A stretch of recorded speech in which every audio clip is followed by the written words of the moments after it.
7, 6, 5, 4, 3, 2, 1. Ignition.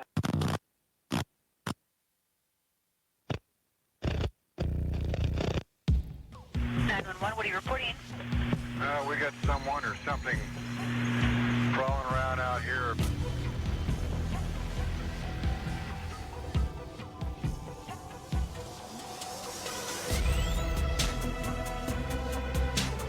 All I can remember is flipping the light on, and I see this creature, and I knew in my heart, I knew in my mind, in the whole mind, this isn't a man.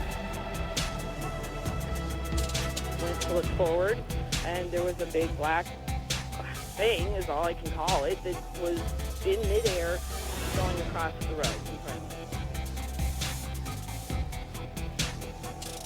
And then this thing walks across the road, takes a turn towards us, and then leaps over a guardrail.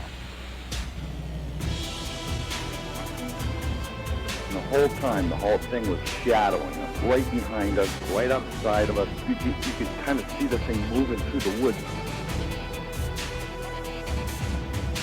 There are thousands of perfect people whose word would be good on any other subject who describe getting a good look at an enormous hair-covered upright animal. And that is a fact.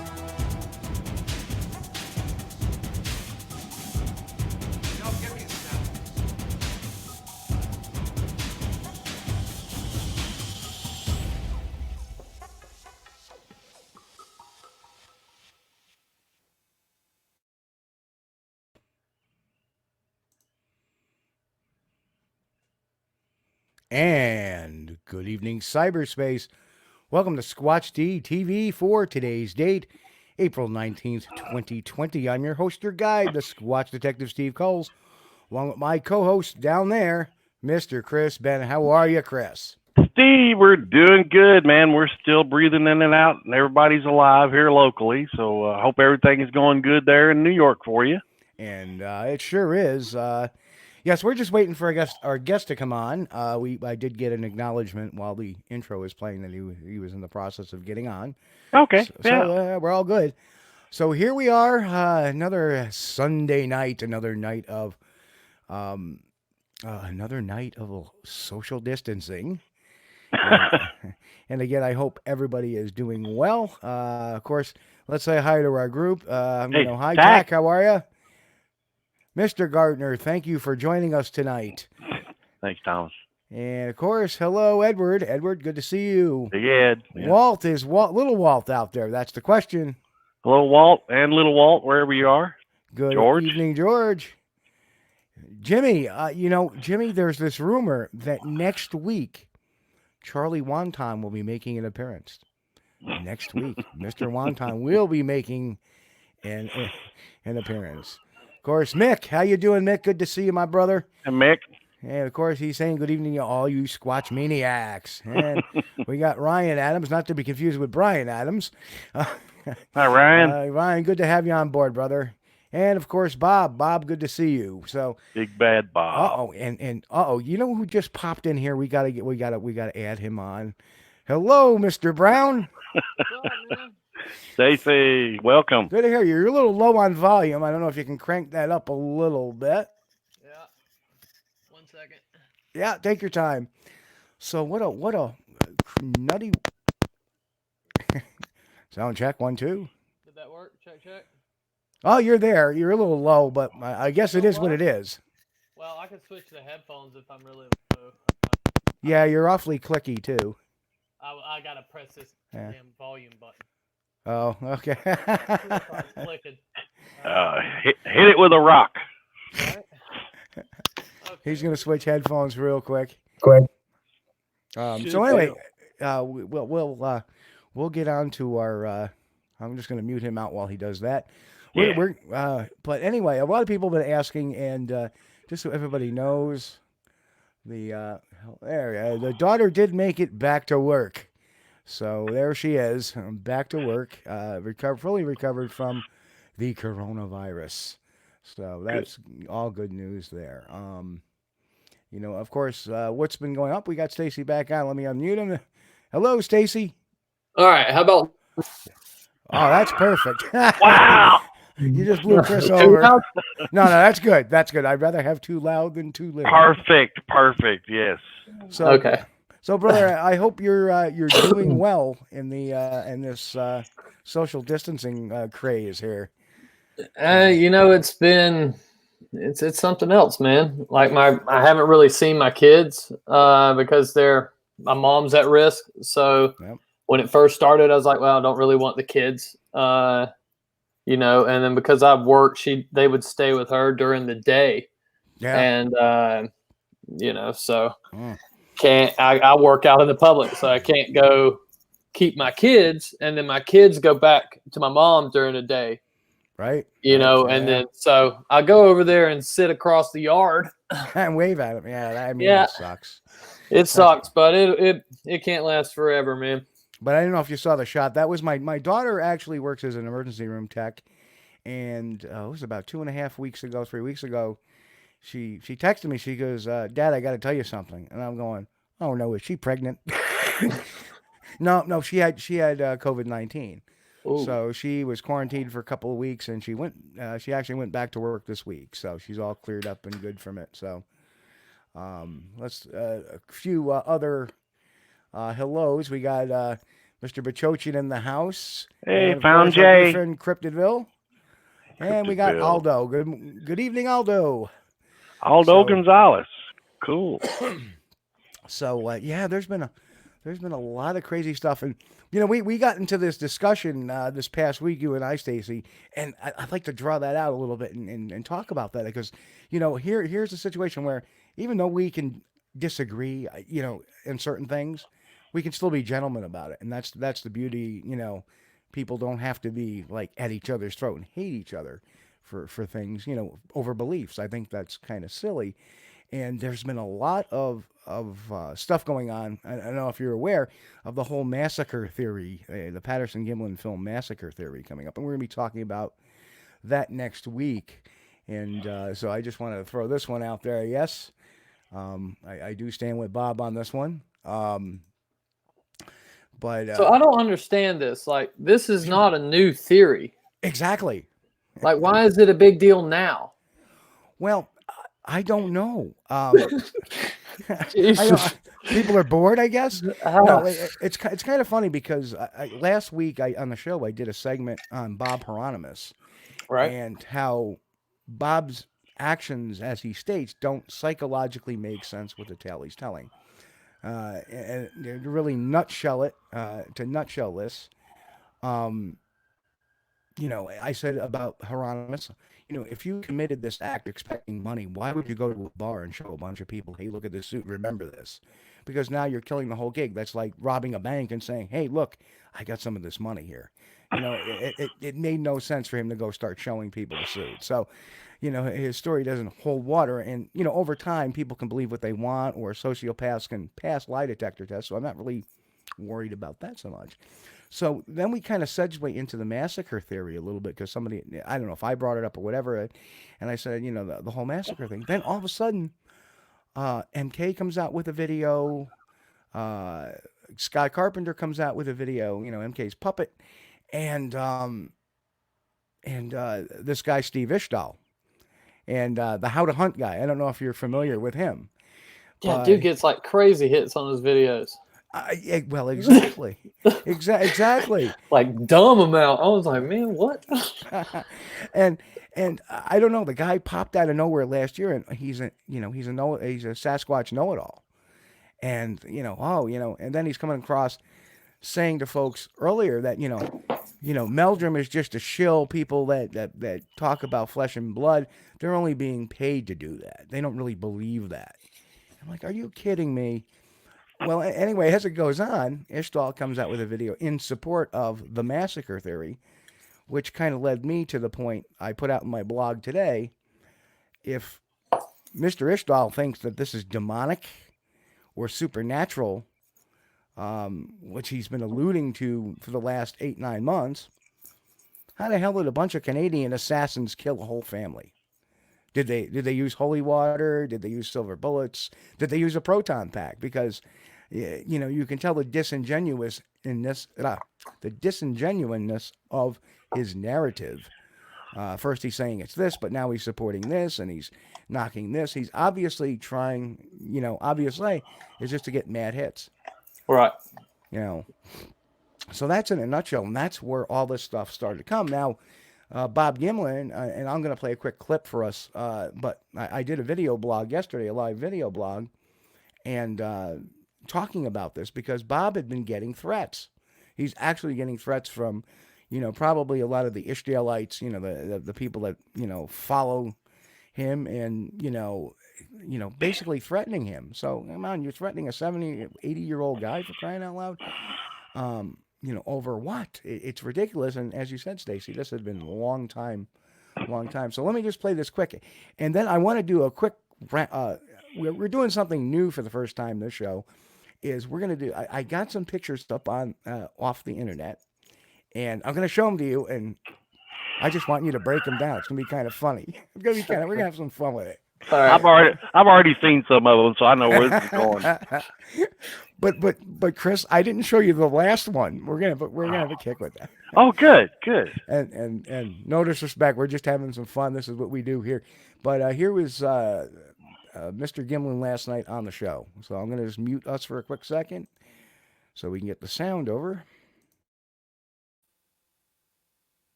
Trying to run his own agenda, and he's not making any common sense of what he's coming through with.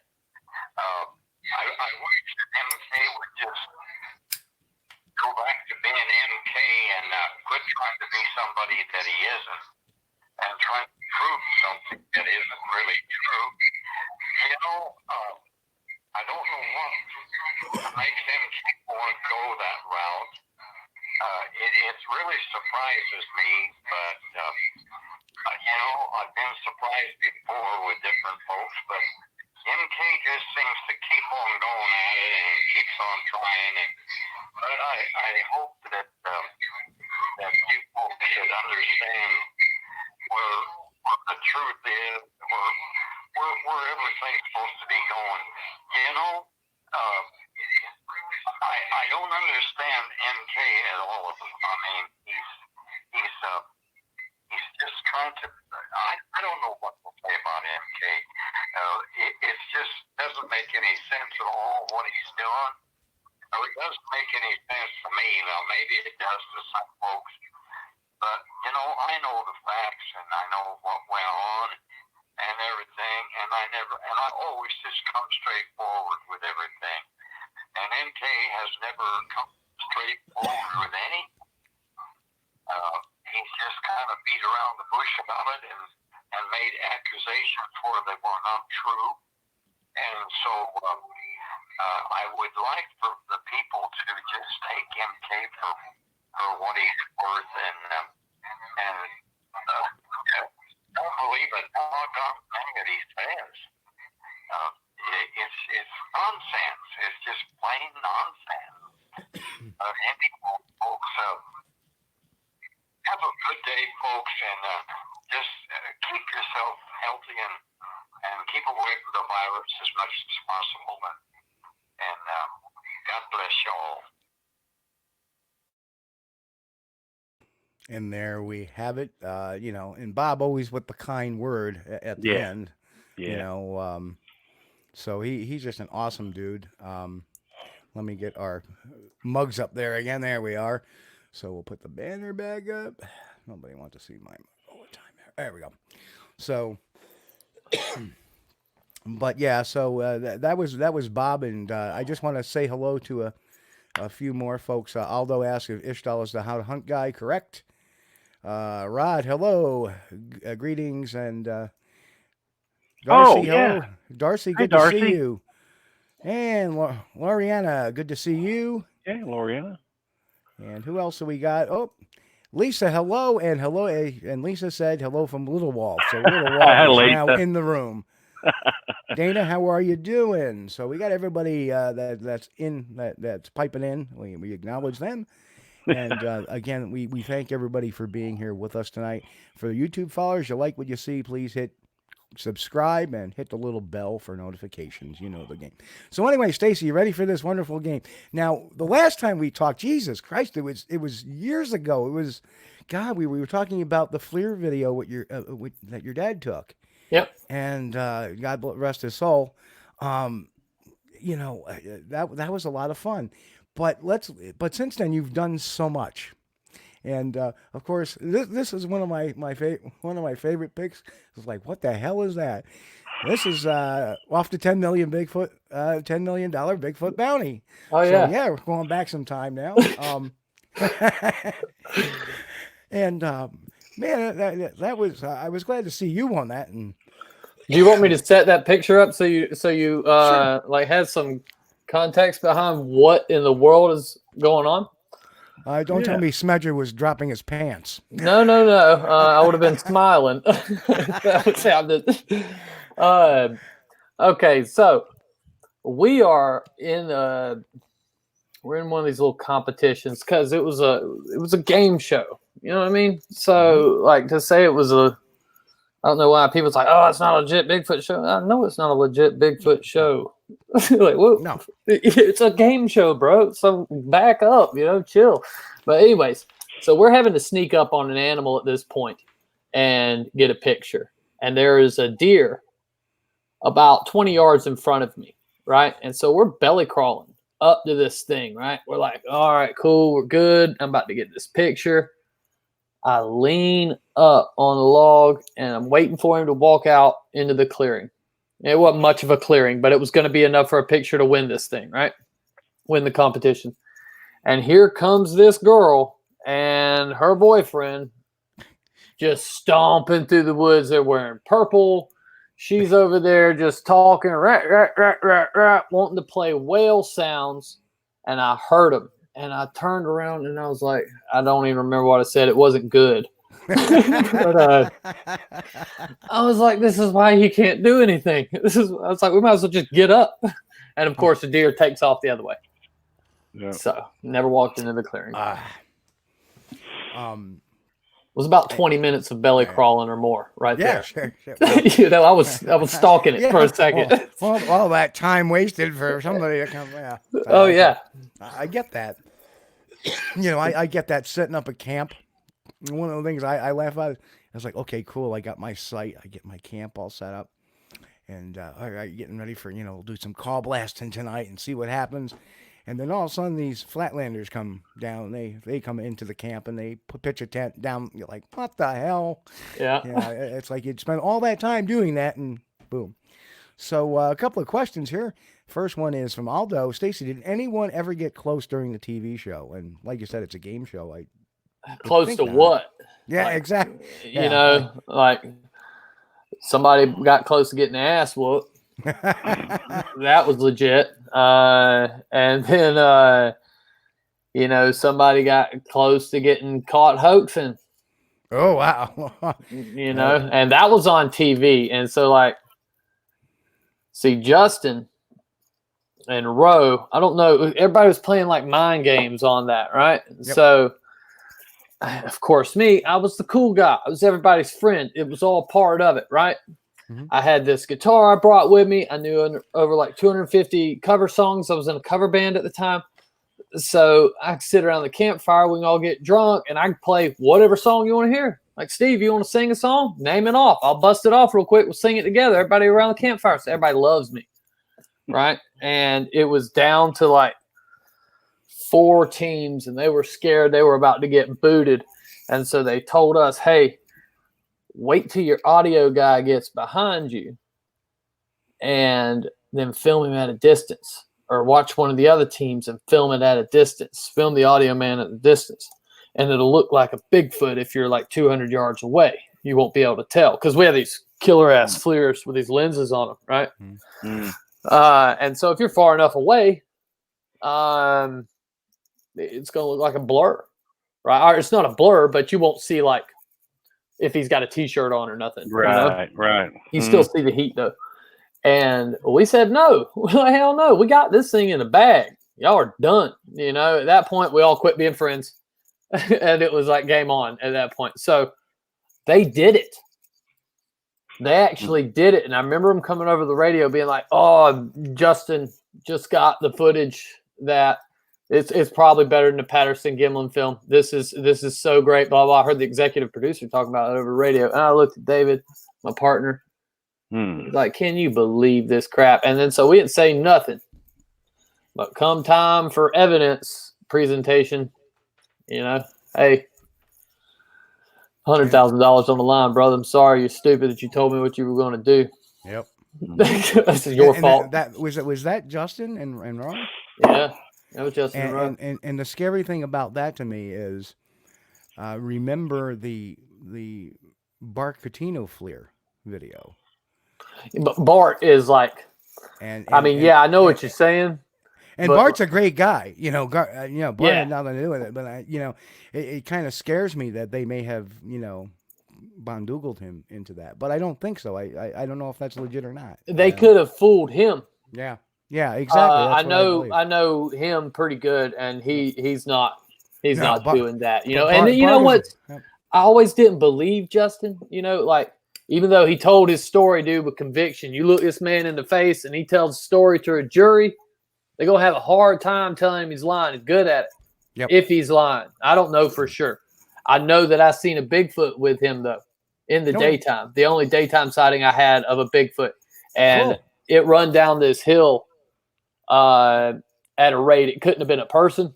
I mean, we were out there for like 4 days by ourselves anyways, but it run down this hill that if I'd have done that at that speed, I'd have been rolling. I couldn't have jumped them logs and stuff. I think it was just one of those happenstance things. But that happened, on the show. And I don't know if maybe wanting to win the money so bad, somebody would do that. Yeah. But it's definitely what it was. Truthfully, they had actually come to my house and filmed me at my house for the show. And when I heard the whole game show thing, I was like, and it's okay if people went on the show, but for me, it wasn't for me. I'm like, nah, I don't want to get into that type of atmosphere. And that was my own feeling. I'm not knocking people that went into the show. That was my dad too. My dad straight up said no. Yeah. He's like, nope, we're good. If you like him, he'll get somebody else. And I was like, oh, it was right in the Skype interview we were doing. So it was like, damn. But it was the way they sold it, was, hey, we actually did get to collect DNA samples, and Todd did test them. So, and they're going to take me to all the Bigfoot hotspots, pay me while they're taking me, and then I got a chance to win $100,000. Sure, why not? Yeah. To me, I like I said, I didn't want to get into the minutia of that because I had that terrible feeling that they were going to pit people against people, and to me, that's not what I'm about. I mean, I'm competitive in certain aspects, but I'm not competitive like that. Like I couldn't see to myself, and that was me, and that was your dad apparently too. Oh yeah, well they straight up when I almost got in a fight with Michael Merchant. Yeah, they went and told me the stuff he said about me.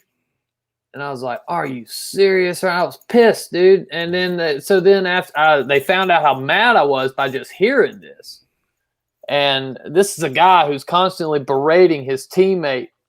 And he's talking down to her like bad. And I don't really, it's like she wasn't standing up for herself. Occasionally she'd lash back out at him, but it was wrong, because she wasn't that type of person. And, I just had enough of him. And then they're like, all right, after we get out of these caves, we're going to the bar. I was like, okay. Yeah, I know what you're wanting to do now. I'm cool with it. Let's do it. Yeah. They're just trying to, exactly. They're trying to bait everybody into a little drama. Yeah. So then I have this picture. So I saw that you were in the movie, and of course with Tom Green was one of my old favorites. I remember him having the MTV show when he took the cow into the grocery store. Oh, dude, it showed like he was one of my heroes growing up, man, because I was like 13, 12 or something when he came out. And it was like, oh, my God, this is the best thing ever, And so that movie, I guess, is coming out in Redbox. I just got an email yesterday saying that it was coming out in Redbox. It's an independent film. Sure. Yeah. But I play Les Stroud's assistant, and Tom Green's nemesis. So I got to know both of them very well throughout the process of filming the movie. And that was the best thing about it, because the movie saved you money. You know, it's fun though.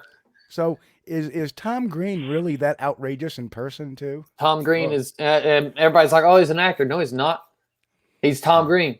He just happens to be funny and they film him. That's it. No. Like he is the same exact dude. We tried to ride through McDonald's. You can forget that. Tom Green is going to show out if he's got somebody new in the car that he ain't never met before. He's going, oh, I'm going to show I'm Tom Green. It was so funny, man. Kind of reminds me of, you know, he was like the generation before Sacha Baron Cohen, who does the Borat, Ali G type of thing. Kind of like he's in character. You never know when he's in character or out of character. And the funny story about Tom, we had just got back for filming, or we just got to the place and we were staying in this tiger sanctuary, right? They had us put it up in this like vineyard, super nice place. Like Tom Green is Tom Green, so he demands that kind of stuff. It wouldn't be that tiger sanctuary, would it? No, but maybe he did own them tigers at one point. And I was thinking that when I was watching that movie. But so they're like, all right, we're putting you out there too, because I was like the third actor on the film, you know, like I was the third biggest actor in that movie. And so they got me in this place. I ain't never been in no place like this, you know. It was just like Taj Mahal, dude, just decked. And we get in there and they forgot to put the food in the fridge and stuff, so there was no food. And Tom's complaining about it, right? He's got his manager on the phone, like it's going down. So production calls me up and they're like, hey, Stacy, any food you got in there, can you just run over to Tom? I'm like, what the hell am I going to eat? They're like, hey, just do it. We'll get you here in a few hours. I'm like, dude, we're like 2 hours in the middle of nowhere and y'all are back in town. So it's raining and you can hear these tigers just like, ooh, making this noise all night. So it just sounds spooky as hell. And it's raining pretty bad. And it was like my condo that I had and then Tom's condo. We're the only people in this place and it's gated off and locked off. The driveway's like a mile long. So I go over there and I'm knocking on his door, right? And I'm sitting there waiting. And I'm hearing this knocking on the door, or I'm knocking on the door again, and I don't hear any reply. And then I hear, who is it? And I look to where the voice is coming from. And there's like this much of Tom Green sticking out behind a wall, right? Like asking, he's like, who is it? I was like, oh my God. He goes, dude, you had me so scared. I thought it was Jason. I was like, well, unfortunately, Jason's not real. And, but he was sitting there peeking around. He's such an odd person, but you know, he was amazing, very humble. And he's Tom Green, dude. I'm just like, just one of the life experiences that I've had. It was just like, wow, getting to meet this person and get to hang out with him, you know, for a few weeks was just, I feel out of place. Yeah. You know? So what else you got? Oh, hey, I just want to go over a couple of comments. Okay. Mick said the funniest part of Bigfoot Bounty when Justin went on about the Bigfoot poop. He's trying to polish a turd there, dude. And of course, we want to. Dave Houston's checking. Hello, Dave. And Mike Straka's checking. Hello, Mike. Mike. And Mick, our good friend Mick, says Tom Green has funny moments, but he says Freddie Got Fingered was not funny to him no matter how much booze he drinks. But that happens. I mean, everybody's a critic. But so the question I have is, let's talk about Les Stroud. What was it like with Les Stroud? Actually, I ended up spending the most time with him because most of our scenes are together. And, you know, dude, he's one of the most down-to-earth people. And, I mean, he's actually a good friend of mine now. I wrote a film, you know, and ended up sending him a script. But I didn't, like, when I meet these people, because after Bigfoot Bounty, I met like Dave Navarro and like Hugh Jackman and a few other people that I was like there standing, talking to, hanging out with. And it was just, I just keep to myself. I don't, you know, I'm there you know, hey, how do you talk to Dave Navarro? Like, dude, I was in 7th grade listening to your albums, you know, you're in Red Hot Chili Peppers and Jane's Addiction. How do I, you know, conversate with these people? So I didn't approach him. He came outside and was like, hey, man, let's get out of here and go grab a beer. I was like, I got some stuff to do in there in a few minutes. He's like, nah, it'll be all right. They'll do something else. Come on. And so we get in the car with the guy that's paying for the movie, and he takes us, and then me and Les just talk, and he wants to talk Bigfoot, you know, and that's how it started. And then we just kind of went from there, and pretty good buddies, man. That is awesome. You know, and it is kind of cool because, you know, it's strange how this mystery kind of brings certain people. I was down in Kentucky a few years back. It was kind of funny. And, you know, I didn't expect anybody, but I did my lecture bit, and I came out, and a couple of people are with me like, Steve, you got to get to your table. You got to get to your table. Why? Standing there was Kevin Graveau, who played, you know, the big vampire or the big werewolf on the oh my goodness, I'm drawing a blank. See, that's what happens when you think about stuff like that. Yeah. Is you know, the movies with the vampires versus the werewolves and the lichens and Underworld. Yeah, Underworld. Thank you. That's what it was. And my God, him and I we talked for about a half hour, and this guy, you know, you'd be surprised on some of these guys what they do. Like Kevin Graveau has a degree in engineering, and this guy was like point on about asking me facts and, well, why do you think, you know, and he's got this big deep voice, and now we're friends. That's kind of funny.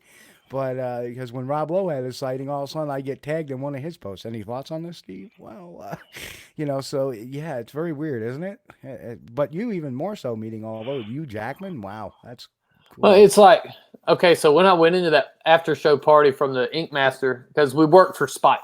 Bigfoot Bounty was Spike. So we worked for them. Right. So we, you know, was in that. They wanted to bring us to me and Todd went to the after part. We went to the Ink Master live finale. Okay. Amazing experience, dude. Like they did everything. Then they had this party on top of some hotel in New York City. And I walk in the door and I don't think anything of it, you know, and then Dave Navarro knows who I am. Stacy Brown, you know, and he wants to talk Bigfoot. And I was just like, what is going on? You know, but like with Les, when my son was little and he grew out of the cartoon, I guess he was about 4. He kind of got away from cartoons, started watching other stuff. He'd sit there and Netflix Survivor Man all the time, you know? Yeah. And then when Les came down to the house a few months ago, I'm on Instagram and my son's like, Les Stroud's sitting in my living room right now talking to my dad. I can't believe this. Cool. That's good. It's so much better when it's in the perspective of your child, isn't it? It is. It really is. It's man. Like, wow, you know, it's so that's cool. And so, did you ever get in any discussions with Les about Bigfoot? Oh, all the time, dude. Like we got stuff going on. Good. Okay. Good. Okay. We won't delve into that. And that kind of answers the question: is Stacy still doing research? Obviously, yes. Yeah, that's dude. All this other stuff came from that. Yep. You know what I mean? So that other stuff, hey, I enjoy doing, and like now I've found that I can make some money doing production work, like camera work and filming for people, which was stuff I like to do in high school. But yeah, my research is still going on. Speaking of camera work and production, one of my favorite cats on Facebook has got to be this guy. And, you know, do I believe what he's saying? Not really, but he is kind of a funny guy, and he's quite harmless, and he believes what he believes. And of course, you did, and I caught this on the good old Wayne. And I know Wayne is watching out there somewhere. Oh yeah, I'm sure he's checking it out. Yeah, the minute he saw you were on tonight, he's like, "I'll be there." Wayne's a good dude, man. You know, I seen him on Facebook, and I watched some of his videos, and I was like, "What the hell is this dude looking at? What is he talking about?" And so then he hires me to come up and do a film with him that he wanted to do about his research. I was like, cool, I'll come up. So I drove up there, and, I had talked to him, but one of the most unique people I'll ever meet in my life, right? Absolute good time hanging around him. Fun. I was filming all of it, and I was like, dude, you know what? I got an idea for a different movie. Let's do this movie a different way, because what he was trying to do with the movie he wanted to make was, tell about his experiences. But that's not the real story. The story is him, the character that he is. Because some people are like Joe Exotic. All right. Yep. There's your Joe Exotic of the Bigfoot world right there. There's never been a person that's been closer to that. I mean, this man just unique, bro. And it was almost like not another Bigfoot film, the Dallas film. You know what I mean? Because the way that guy did that, how he just captured their madness. Not that madness. I'm just talking about them in general, not degrading them. It was just entertaining. It was good. Some people are just that. And, that's what he is. I know a lot of people give him crap. They call him a hoaxer. I promise you, Wayne Wilson ain't hoaxing nothing. He honestly believes what he's seeing in his pictures. And I see that very, very clearly. And so at that point, it's like I tell people, because I told him, I was like, hey, dude, listen, my journeys with monsters, just everything I heard from everybody, people started calling me. Bobo called me. He's like, hey, bro, that is my favorite Bigfoot movie there is. Like, straight up. Enjoyed it. And I was like, all right, I hit Wayne up. It's like, let's make a longer version. And we're going to. Awesome. I guess, okay, so, like, he legitimately sees these things, right? Yeah, and I don't doubt that he believes what he is seeing. For one, my girlfriend's here. Yay! Hello. She just got back from Alabama.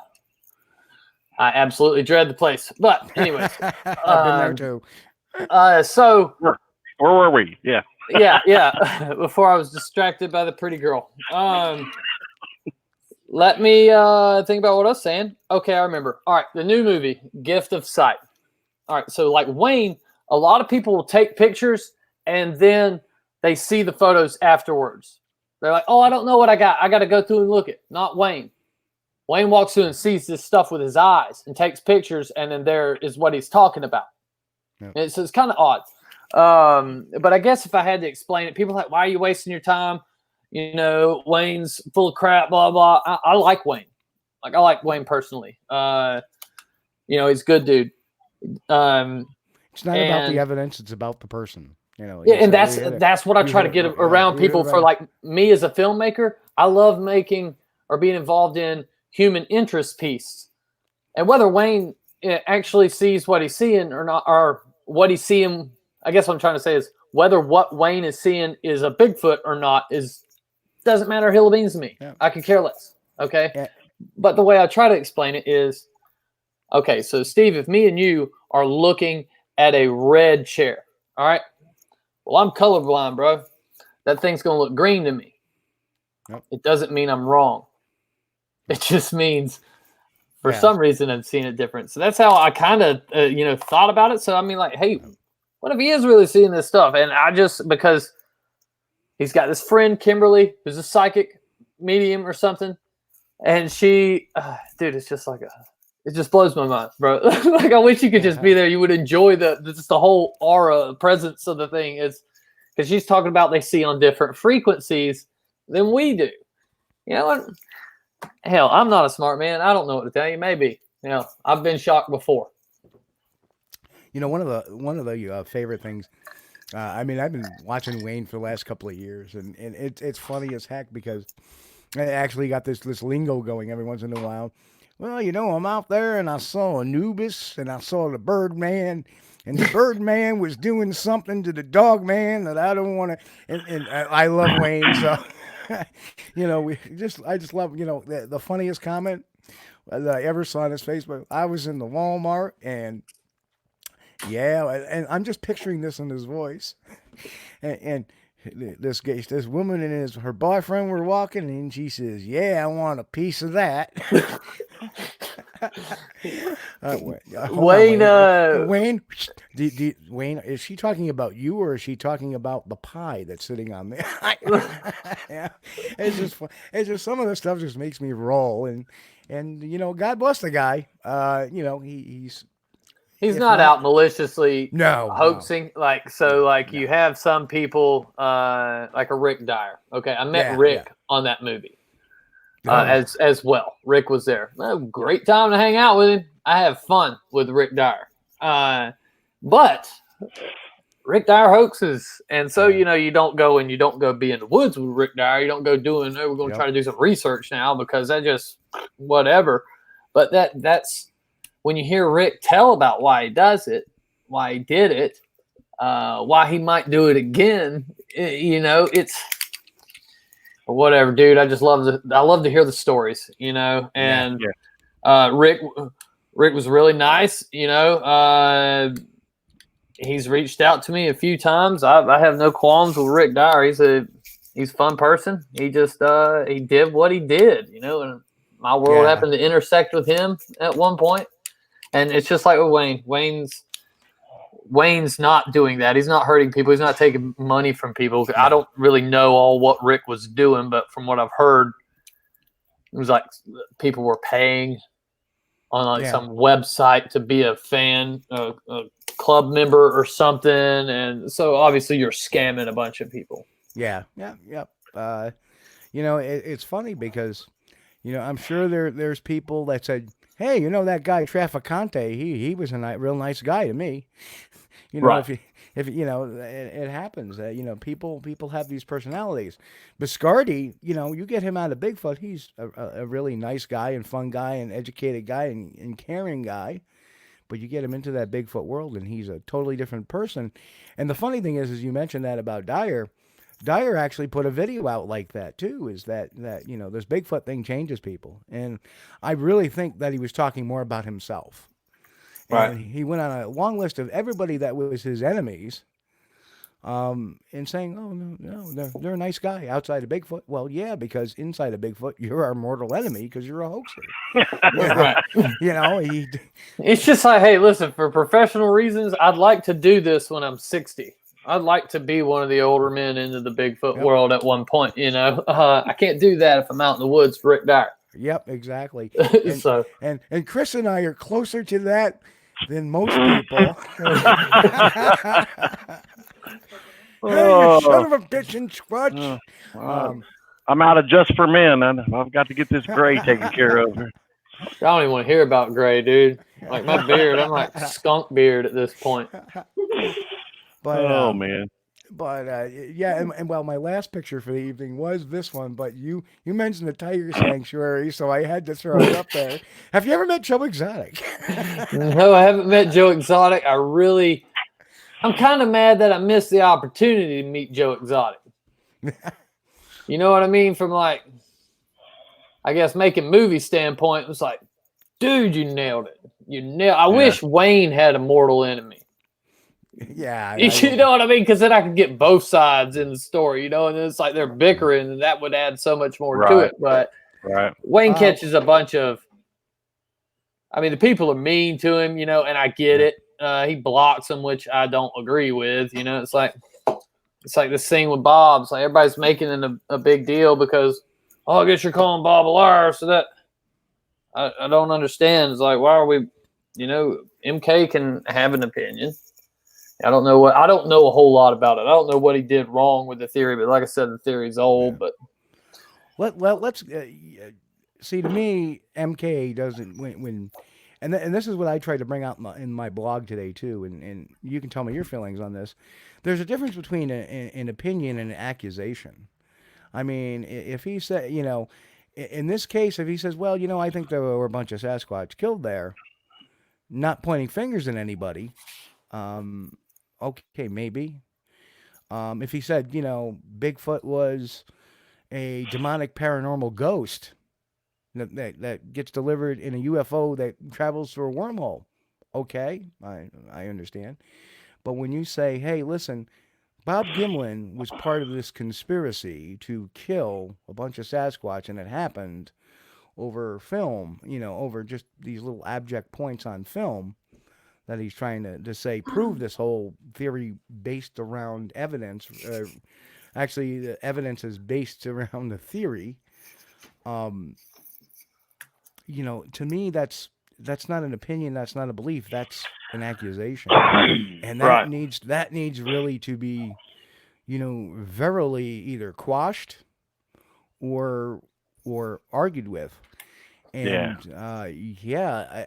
so people that are quashing people saying, well, MK, Bob Gimlin was part. I mean, I've seen a post that said, I hope Bob Gimlin burns in hell. From MK? Not from MK, but from damn. but you see that when you level an accusation, you better have your damn facts straight and some pretty condemning evidence, which he does not have. There's no hard evidence to link Bob Gimlin to a massacre of any creature, and there's no evidence that there was even a massacre. I don't get it because, okay, everybody has, but well, I guess I don't understand it because it seems that everybody that's arguing about it is just sold it's real. Right. I'm not. I know Bob. I like Bob. Bob's a good man. Great guy. I'm not sold the film's real. Does that mean my girlfriend, she knows him. She says he's a very sweet man. So, that's the effect he has on people. Now, does that mean that Bob got hoaxed too? Maybe. I mean, I'm not worried about Bob. But that's not, look at the facts of Roger Patterson. Why do we even? Why does nobody question the authenticity of this film in the Bigfoot community? Why is it? Oh, I trust me, Stacy. I have brought up questions over the years about it. Most of them have been answered. And to me, this is not about whether or not. Here's the thing. MK puts this accusation out. If the film is fake, his accusation is still false. Oh yes, of course. This is a complete. And I mentioned that we need to separate. This is just because I say MK is wrong doesn't mean that the Patterson-Gimlin film is real. I too have met Bob Gimlin and think he's a stand-up guy, great guy. I do have some problems now with the film to Dr. John Napier, who wrote a book in '72, which, and this is my only hang-up about the film because I kind of break things out in motive, psychology, behavior. Do people act right before, pre-incident, post-incident? What are their behaviors? I see nothing except maybe Patterson saying, you know what, I'm going to go out there and film a Bigfoot. But then again, when haven't all of us said that at one point in time? Well, no, I mean, to that aspect, for me and my father's footage, we were out there to film Bigfoot. So yeah. And now anybody that goes out there with these FLIRs, they've made them incredibly cheap now. Anybody catches Bigfoot footage, that can't be held. But when you sell 50% of the rights to your film that you're going to make to 10 different people, when you write a bad check for the camera, when you're going out there making a Bigfoot film, you ain't never really been Bigfooting. Let's just forget about that. They issued a warrant for that camera, right? There's so many inconsistencies or red flags that are just like, hey, why are we not?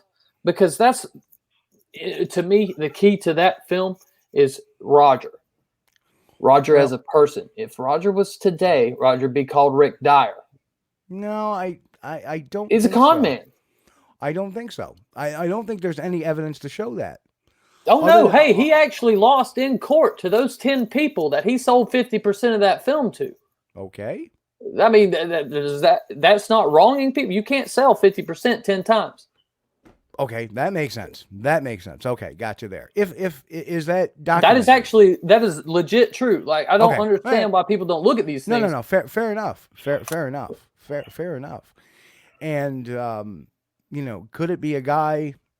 Hey, listen, I'm on my last legs. I know, you're right. Does it set up a perfect motive? Absolutely. The one piece of evidence that I look at that really throws hash on this whole thing is, I was talking about Dr. John Napier. He pointed out, now John Napier was an anthropologist at curator Smithsonian who actually had some open-mindedness to this. And again, I talk about the conical-shaped head on Patty. Well, that's a male feature, not a female feature. Right. Well, the tits are a male feature and not a female feature in the primate world. Well, like the breast for like orangutans and stuff, they're bigger on the males. This was actually, now I haven't studied primates. This is something I found out a Bigfoot bounty and having a primatologist there. When she looked at the film, she said Patty has to be a man because of the breast. Because the fat doesn't store in the chest on the female primates, the gorillas, the chimpanzees. It stores in the rear end. Yeah, so, but that would make sense why the conical head. Yeah. I'm putting the film aside for a second. Right on. But what it comes down to is, did Bob or Roger make any moves post-incident that seemed like there would be a massacre? That's the question I'm going to answer next week.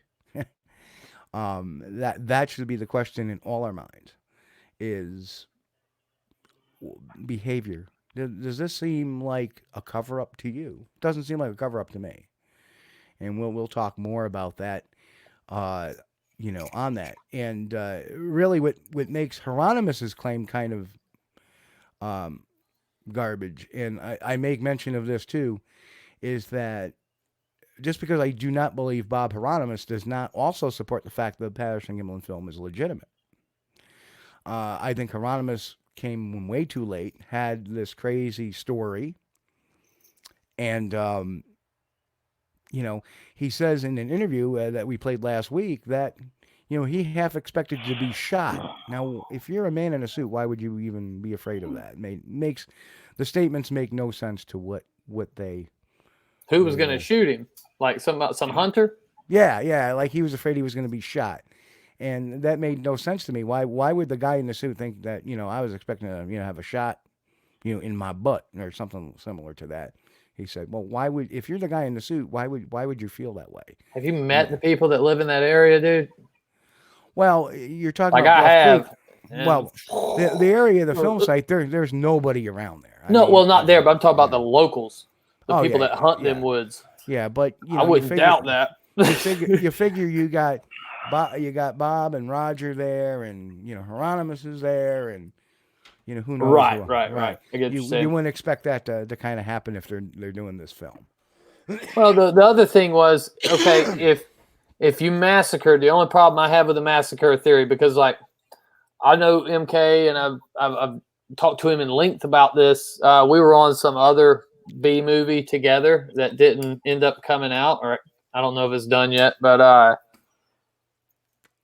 and so we talked about this, and he had these things. He'd show me these slides, with the dog print, and then all this other information he had. It was very compelling. The only problem I had with it was, okay, if you just massacred them, and I'd never heard about the government allowing heads for trophies or hands or anything. This sounds moronic to me.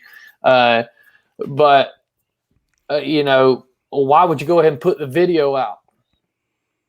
Why would they let you put the video out? Bingo. You have hit my if this really happened, a post-incident, you wouldn't be talking about this. And that would go against Roger's complete motivation for being out there in the first place. He needs to go out there and get a video of a film of a Bigfoot. Right. Why would you kill a bunch of them and kill? It seems to me that if you were going to do this and you want to make big dollars, bring one of the bodies in. That'll bring your dollars in. Oh yeah. Exactly. Yeah. If you kill it, yeah, you can have all the money. Makes no sense whatsoever. But boy, I mean, I got some stuff coming up for next week's show that really breaks down where MK's quote unquote compelling evidence was much of it on the film was a result of his processing of the film, not the actual film, but the coloration he did of the film, causing some miscoloration. And for example, you know, MK likes to point at these rust-colored puddles and stuff like that. I have a little experience as a paramedic seeing blood that's been on the ground for a week or 2 weeks or even 10 hours. Blood turns rust after about a couple hours, but after the next few hours, it turns black. Right. It looks like tar. So when MK is showing, this bloody paw print, a week after the fact, it should be black. When you're looking at this puddle, it should be black. And it's not. It's rust colored. It's it has reddish.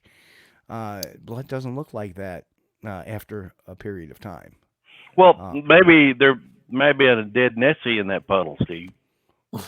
Yeah, I mean, you know, and maybe Champ was in there too. Was visiting his cousin from England, and over on the other. If you look at the photo real closely in the other puddle. You know, somehow I think we could Photoshop that in somewhere for another show. You know, stuff like that. You know, it's fun to play along and stuff. You know, but really, I mean, he can't be serious. He cannot be serious. Surely to God, he's not serious. Now we do have some stuff, and I know we're going to cover this next week, but you know, I don't want to. This came up, you know, what was 6 or 7 years ago he put out this theory. It's been a long time ago. Cryptoville said there are too many focus on being a hater, not focused. I agree. Carl Crew, and just so you know, he's going to be our guest in a couple of weeks. Yeah, look at that. Yeah, Jerry Crew drew the map. Yep. And Carl Crew is actually Jerry Crew's great nephew. So we're going to have him on talking all about his uncle. And Darcy, wasn't there a sketch of Patty done by Patterson weeks or months before? Yes, I've seen that too. So so you add all this stuff up, man. Yeah. Like I didn't go into depth, but I really am like about to make a film about it. And you know, the interesting thing about that is I did see that. Now you mention it, Darcy. I think it was about a year earlier. There was an artist conception drawing, and actually it was done first as a sketch a few years earlier, and then a couple years later somebody colorized it and put it in a book or a magazine or something that Roger was part of, and the Bigfoot had breasts, which kind of makes me go so yeah, better, you know, Mick believes the PGF film. I was a strong believer in it for a long time, but some of the things that are being said, the sketch being one of them, the conical shaped head and supposedly being a female was another. And Robin says, as soon as you say breasts, my ears go up. So, and Tack makes a good point, as you know, where were the bullet fragments, where are the hits for the misses, or you know, were there any bullet holes found in logs, you know, as far as knocking down the massacre theory? Oh my God! Oh, I swear to you, Steve, if I was convinced that the massacre theory could be valid, I would personally pay for an expedition with a digger to go in there and dig them up. Yep. 100% finance. Chris Bennett would do it. You just go down there with a metal detector. Beep, beep, beep, beep, beep. Get the bullets. Exactly. Yes. Not too hard to do. I mean, obviously, if we can go in the woods of, you know, certain southern states and find Civil War bullets, right? Even up here in New York, in certain areas, you get a metal detector. You're finding Revolutionary War slugs. Right. And wasn't Patty's footprint cast a few years before she was filmed? I remember reading that somewhere. Don't know. Somebody also made a comment. It always bothered me as to why she walked along the beach or along the gravel bar there, the sand barge, and not straight into the woods. But yeah, I mean, Who knows? 60 years. She's the only Bigfoot in the world to ever walk out into the open. Yeah, true. Very And true. she has no butt crack. Very I just true want to throw too. that out there. The only animal on the planet that doesn't have a butt crack. That is a biped. Yep. It's silly. It's silly, Yeah. man. Yeah, it's no. And like you said, everybody has their. Let me get this off because we're covering. Yeah, don't cover up Stacy. I don't know how we can't get you down there, Bennett. Yeah, I mean, switch us out. Can you do that? Swap us around? Not easily. Sorry, Stacy. Oh, it's all good. But only so much beauty can be on the screen at once. Okay. Oh, so you see my web camera go. But my webcam looks surprisingly good, dude. I'm thinking about doing some webcamming. You should.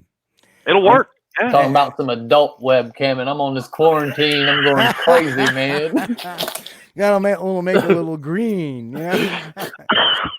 Paint hair on my girlfriend. But you're not allowed to have an ass crack. No, we'll tape that up. That ain't no problem. There's a duct tape right here, so we'll be good.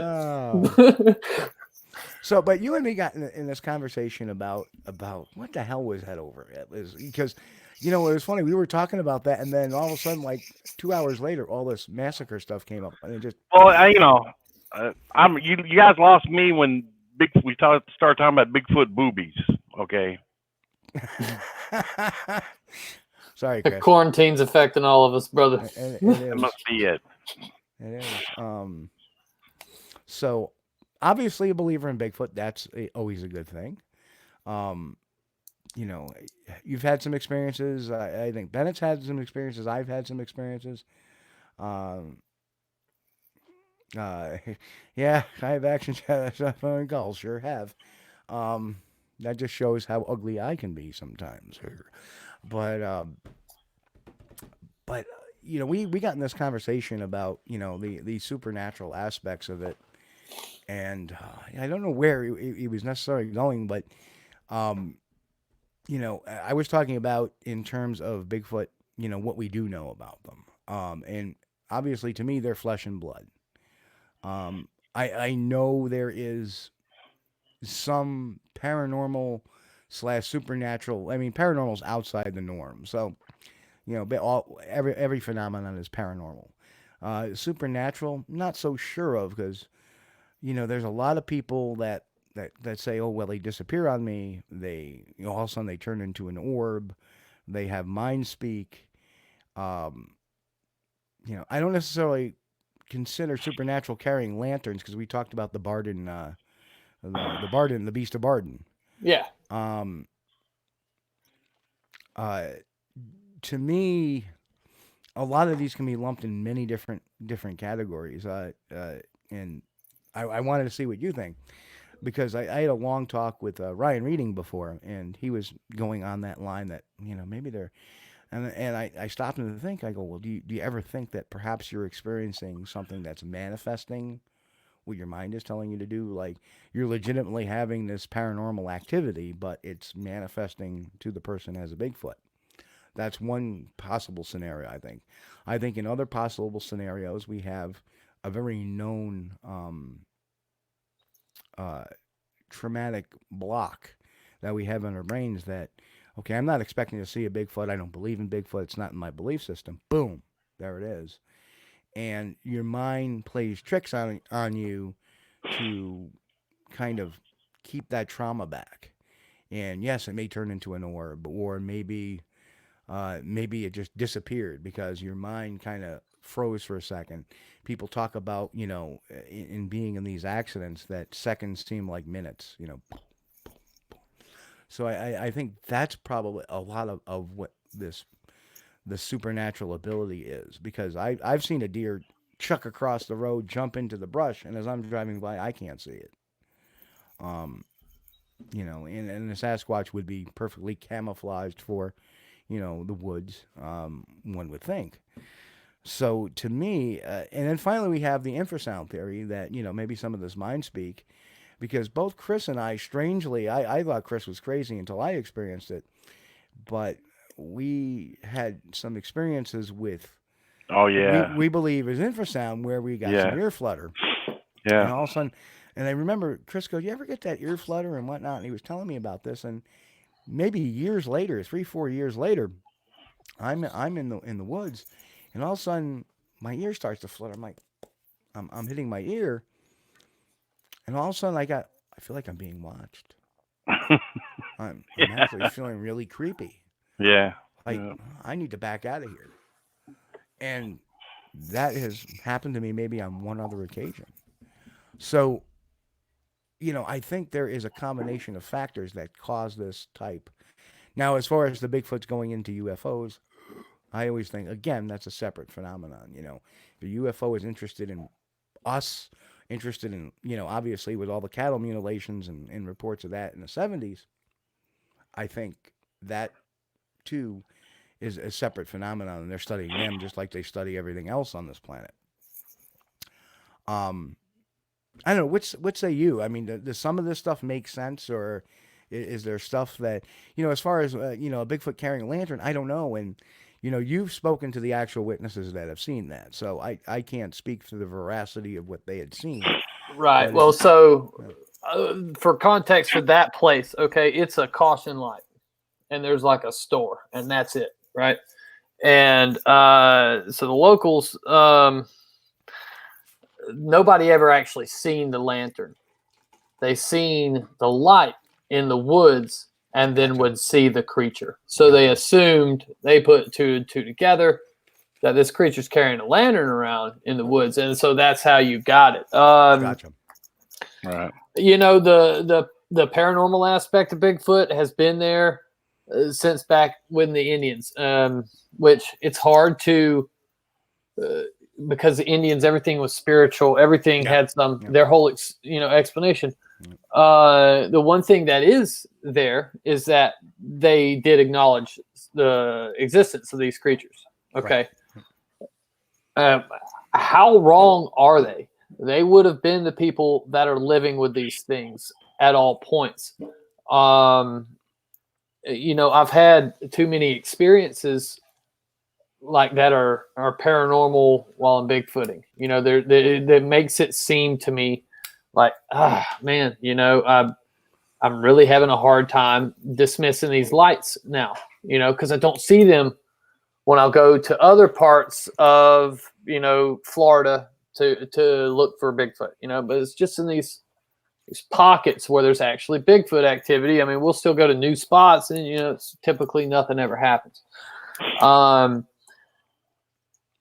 I see people, and they're so against it, and I don't understand why. Like, okay, bottom line, we don't know these things are real. I've seen one, okay? So I know to myself that these things are real. But like you said, the mind plays tricks. I could have seen anything if that's the case. I like to think I'm sane. My girlfriend would probably argue with that. But, maybe it was something like that. But I know what I saw. I know I didn't see a bear. I'm like, obvious, that's what it was. And so that is such a big thing in itself. And people get mad when they say, oh, the paranormal guys, the paranormal Bigfooters, they're making us look dumb. Well, look, first of all, you're hunting for Bigfoot. I'm sorry to break it to you, but you look stupid to everybody else. Like, you need to accept that fact and go and look in the mirror and be like, all right, everybody thinks I'm batshit crazy because I look for this tall, hairy hominid running around through the woods. That's just something people need to accept. So nobody's making you look any more dumber than you already do. Like, just the truth about it, we're all a bunch of morons considered to everybody else. Like, people I know in my town, they know this, they know who I am. And I'm Bigfoot to everybody around here. They all call me Bigfoot. They're nice. But I tell you, when they're sitting around the damn dinner table and somebody brings me up, they all laugh. Yeah.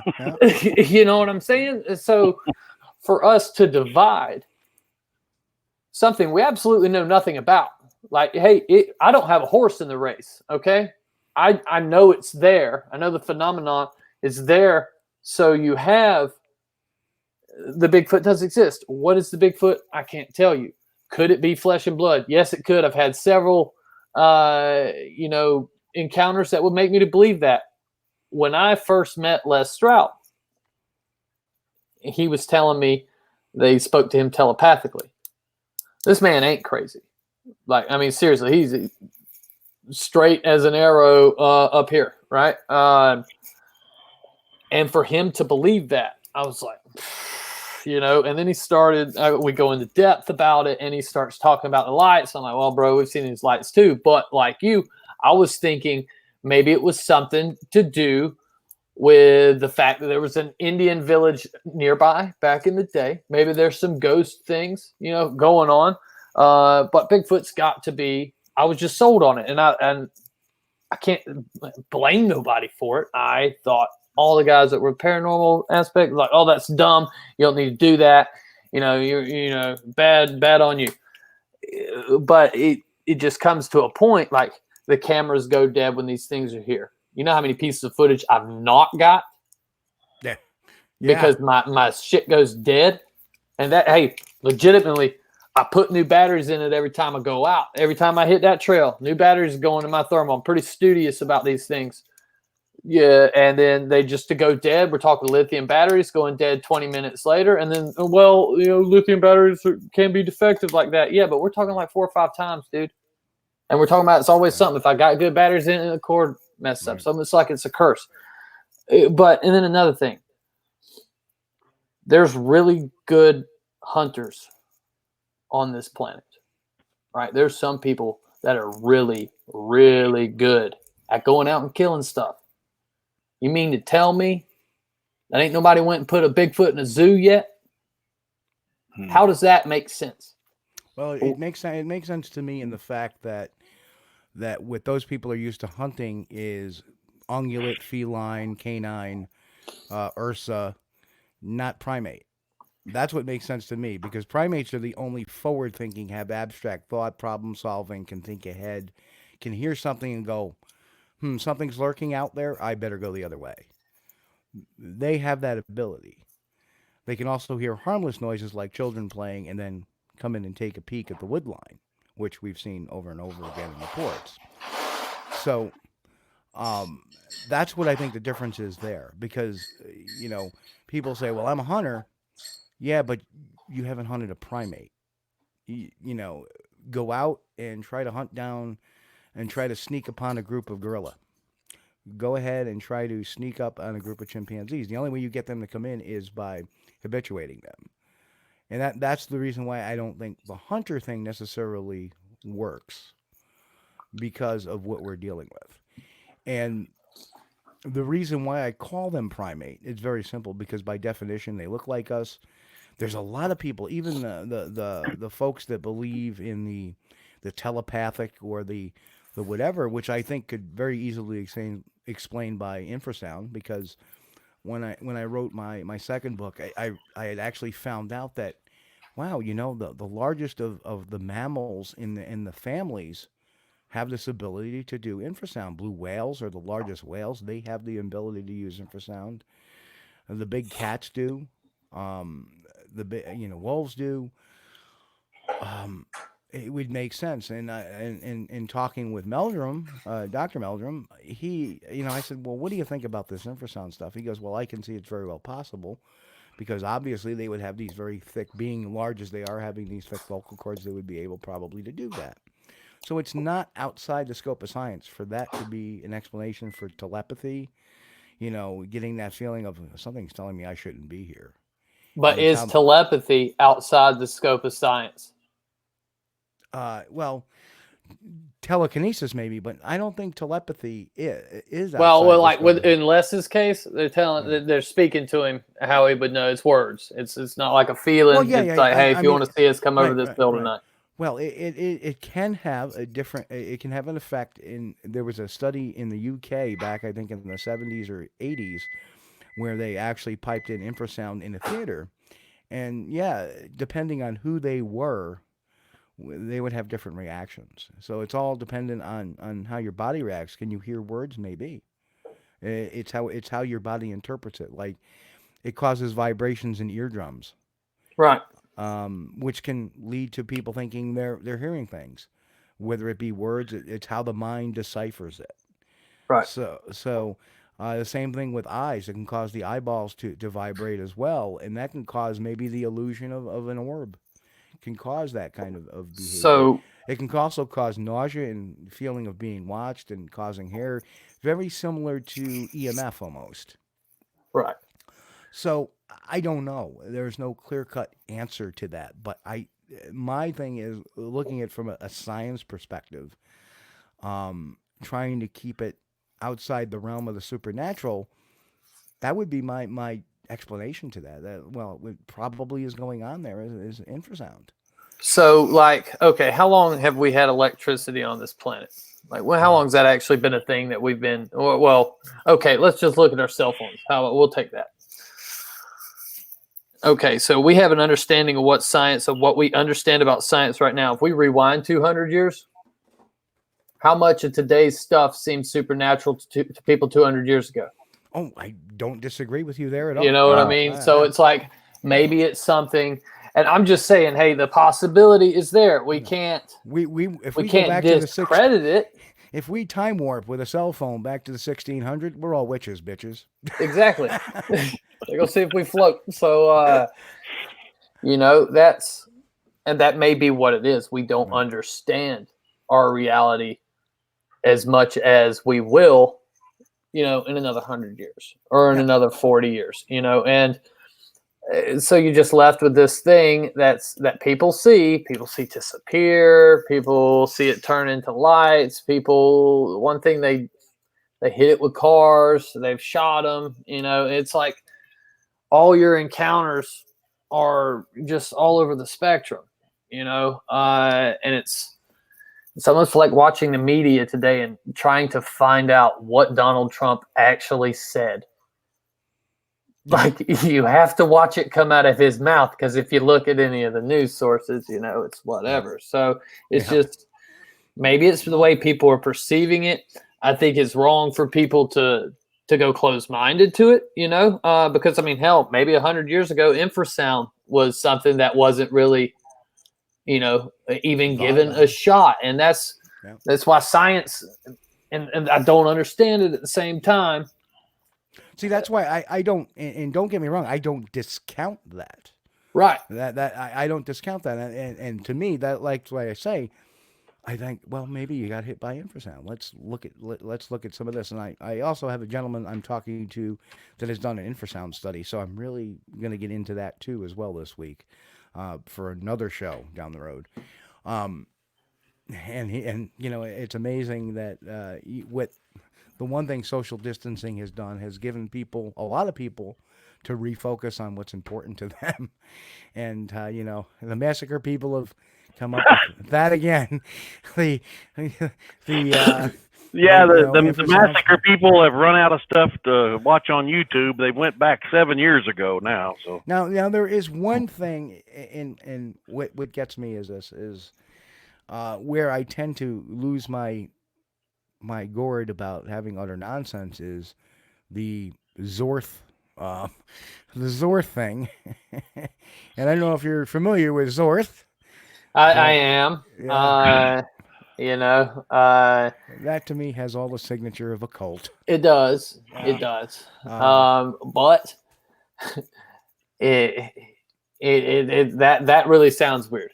All right. So like every Bigfoot thing that's happened to me, I like, because people get into this rut of the way they hunt Bigfoot. You know what I mean? We're all supposed to go out and knock on trees and yell. It's the whole Matt Moneymaker, little green men theory thing. So that I kind of stay away from that. I don't want to know what people think about Bigfoot. I want to go out there and experience it for myself, because I don't know if you're biased on one way. And I don't like people that are biased. Like I know when I was breaking it into my group, I only had one other person that supported me at first to start bringing the ghost equipment. Oh, I agree. It's like, hey, we're Bigfooting. It could be Bigfoot be something supernatural. I mean, yeah, it really could. People are seeing dogmen out here. You know, ghosts in general. I've went and done some ghost hunting just so I can see if there's anything to it. I have a whole lot of problems with like ghost hunting. I don't. Who decided that EMF was the ghosts?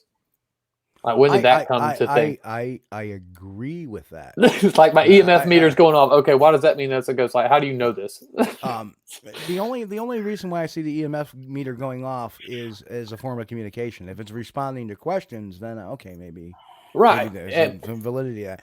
But if there's EMF, that to me that doesn't mean there's ghosts. That means there's EMF. Right. And if there's EMF, guess what? People could perceive similar infrasound things that they're seeing, hearing, feeling, and they very well could, man. And that's why I think bringing ghost gear on Bigfoot missions is a very good thing. I myself do it. Yeah, I mean, so, yeah.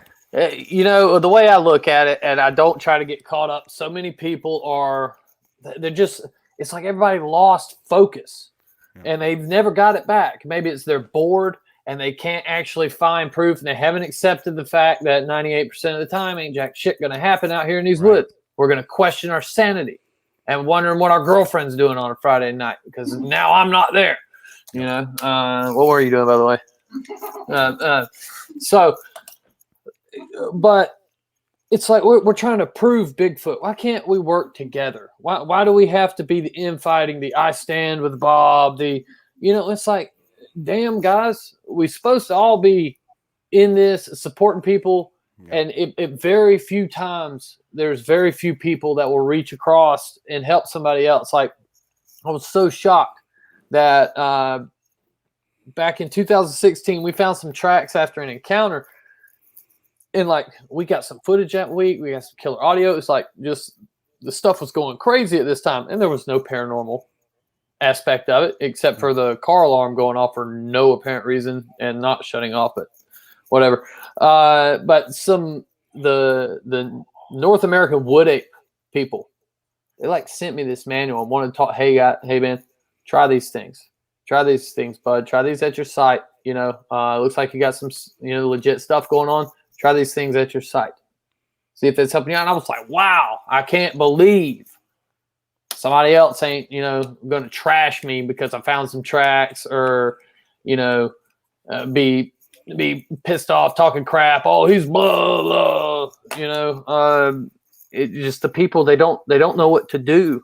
They just bicker, and it's like, hey, why can't we just get along? Why can't we try to progress this? Maybe it is paranormal. Maybe it is Bigfoot. Because you know what? We actually don't have proof of either one. Bottom line. So that's what it is. I mean, hell, anybody can, in my eyes, anybody can be right now. So that's just or a combination thereof. Or a combination thereof. The Indians said they walked between both worlds. They were both physical and spiritual, or some of the Native Americans did. Well, the interesting thing I found about the Native Americans is that, and this was actually told me by a Native American. He goes, do you know why we have so many stories? Very similar to the couple going into the graveyard. Mm-hmm. And you hear the drop of blood on the roof, and they look up, and whatever that story is. I think every graveyard in America has had a similar story, an urban legend. Well, he related that. You ever hear the story about the Bigfoot, grabbing the young women or the children and stuff like that while they're out in the woods by themselves? He goes, well, there's a reason why that was told, because that was our urban legend. Right. Because and that was like, they didn't want their women and children wandering in the woods by themselves.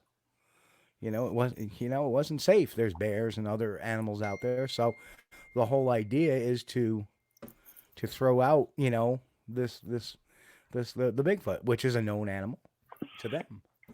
Right. So I think there's some kind of conversation going about the tapetum lucidum isn't the only explanation for eye shine. Correct. You can get red eye, which you do get in some flash photography. And but however, Mick, I just want to comment on that. The one I had seen, very clearly a tapetum was there, because the reflection wasn't red. It was like an orange, and I could see it blinking, and it was very bright. I'm not saying by any means they can bioluminesce, and look who's in the house. Hello, Bill. Hey, Bill. And by the way, Bill, just give me a thumbs up if we're on for tomorrow. I'm going to be on Bill Brock's podcast. So, yeah, and that's true. Carl says that our collective job should be separating fact from myth, and I agree. And how do you do that? My frustration is with, and like you said, the people who take all these pictures and every little black blot on the page, and they don't hear anything, they don't see anything. They take you mentioned earlier, they take all these pictures, not unlike Wayne's case where he sees them. Chris has a video of something that isn't very clearly definitive, but he had seen it, observed it with 2 other people. And okay, I understand that a blob squatch with a explanation to me is acceptable. But when people start, like there's one picture, there was one guy I met, I remember him saying he had Bigfoot in his yard and whatever, and there's one on my roof, and he was pointing to a leaf. And so you have those kind of people. Then you have the kind of people that they want to so badly believe that they take all these pictures and then say, there's a Bigfoot, there's a Bigfoot, there's a Bigfoot, there's a Bigfoot. And, you have a picture with 5, 6 red circles on them, but they don't see them. They only take pictures of them. And then the cloaking Bigfoot, that gets me too, because these people can see the cloaked Bigfoot, but nobody else can. And then they're putting up pictures saying, well, can't you see that? Nope. And they're constantly on. They're constantly on, the Facebook or whatever, trying to, and you said it yourself, 98% of the time, you don't get jack squat. But every time these folks go out, they get something. That's where my pet peeve lies in. You're just jealous, Steve. Yeah, I'm just jealous. I don't know what I'm talking about. Have you ever seen a Sasquatch? I mean, these are just some of you can always tell you're dealing with that type of person. Well, have you ever seen that? Well, it's kind of like somebody has actually put that in a post it doesn't have to do with the massacre theory. Somebody said, well, said something, I forget what exactly said. Well, unless you've seen one, you don't know nothing about them. Right? And I've seen one, and I don't know a damn thing about them. I'll tell you that. Well, we know some things about them. If we look at primate behavior, that was my point. But the point was, you don't know nothing about them unless you've seen them. Oh, really? So if you and I made this point, everybody was like, "Hey, that's a pretty good point." So if you see a volcano, and because you've seen the volcano, does that mean you throw the science book out? What a volcano is? If you've seen it, well, I know it's just God being angry at the planet. Yeah, you get into that kind of mindset where people think because they have seen, they know everything there is to know about that, and that nobody else has a say, including people that have studied this for years.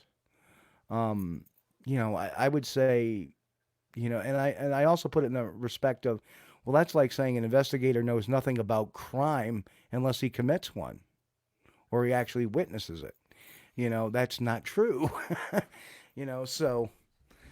So yeah, those kind of blanket statements really don't belong, I think, and for anybody. And again, I think that helps build division too, because there's a bunch of people that have had observations of these creatures, or allegedly have observations of these creatures, that feel that because they've seen it, they know everything there is to know about it, and nobody else knows a thing. I don't know. That's the problem. If they knew a thing, then y'all bring it to an end. Since y'all know so much, go ahead and end this. Because I'm tired of having to sit here and debate with people. Just go ahead and do us a favor, dude. I'd like to get a new hobby. Mixes.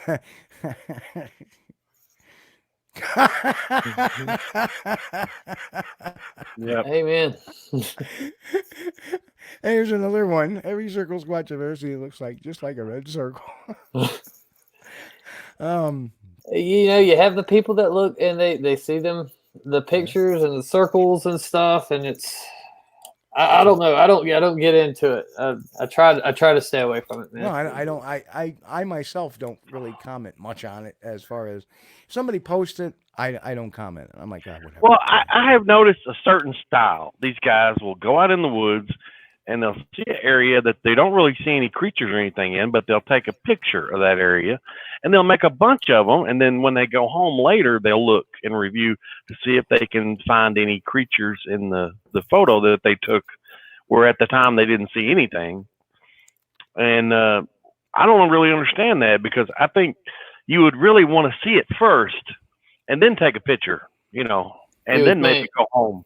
Yeah, then maybe go home and review your evidence that you got there. Yep. My question at first, when these people would tell me these things, oh, hey, look right here.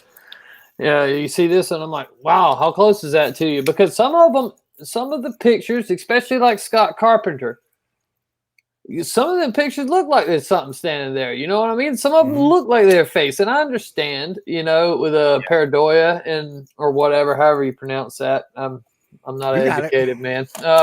But anyways, you know, I understand that, but some of them look like face, okay? But like, you ask them, well, the hell, why didn't you walk over to it? You're 20 feet away, dude. Why didn't you go over and get the money shot? You know, oh, well, you know, I didn't know at the time. I was just taking pictures and went home and looked at it. It's like, dude, how many pictures are you going through on your computer, bro? Like, do you know about women? Like, get a girlfriend, do something else with your time, and sit there and do that. That was my initial thought to these people. But you know, yeah, there was one picture I actually posted of Scott Carpenter on my blog today, where he's taking a selfie with a Bigfoot in the background, and I'm like laughing at him, like, and I think my comment said something like, you couldn't have, you know, switched your camera over to video mode. Yeah, show us it's moving, showing us it's a real living thing or anything. No, of course not. Those are the things that, yeah, there is a contingent of folks that do that are hoaxers and like putting stuff out there trying to make themselves out to be, you know, better than the folks that don't get anything at 98% of the time. Mick has the answer to my question, Steve. Could you put that up from the chat? Sure, he does. He says, Chris, when they get home, that's when the acid kicks in. Nice. Time to rub the couch. That's sit there, it, man. rub the couch for a little bit. Don't see the Bigfoot yet. Let's drop some more orange sunshine, baby. Yeah. I gotta say, thank you, StreamYard, for all you do, because this platform is awesome. When we can put comments up from across all the platforms, and either Facebook or YouTube, and that's the fun of this thing. And one of the cool things about this show, Stacy, that since we've picked up on the StreamYard format, is that we can interact with people a lot easier than the old blog talk format. You have to file for an account, and people didn't want to do that. Right. So this thing, you know, if you have a Facebook account, which a lot of people do, or a YouTube account, like you're talking about 99%, well, maybe 98% of the population of the United States, they can all catch the show. So it's kind of fun, and we thank you all your YouTubers. Again, if you haven't hit subscribe or give us a thumbs up, please. Or you can give Chris down there a thumbs down. I don't. Comment, like, and subscribe, please. It helps us out with the search results. It really does. You know? And remember, hashtag stop the lunacy. Yes. You know, it's been a while since we've even mentioned the Z word on the show. This is a word. What is the deal with Zorth? Like, okay, so I know some, like, please fill me in. You don't have to go into it long. The long and short, from what I understand, he's the Bigfoot leader, right? Yeah, he's one of the Circle of 12 or whatever the Council or whatever. Council of 12. Thank you. Yes, the Council of 12 of the Who come up with this? Oh, Janu, Dr. Matt Johnson. Well, see, that's Matt Johnson, bro. Like, I ain't gonna come on here and badmouth nobody, but he made me so mad one time. I was speaking at his conference, right? And he made me so mad. I was a commercial fisherman for a long time, right? So I would go out to sea for like 4 or 5 days.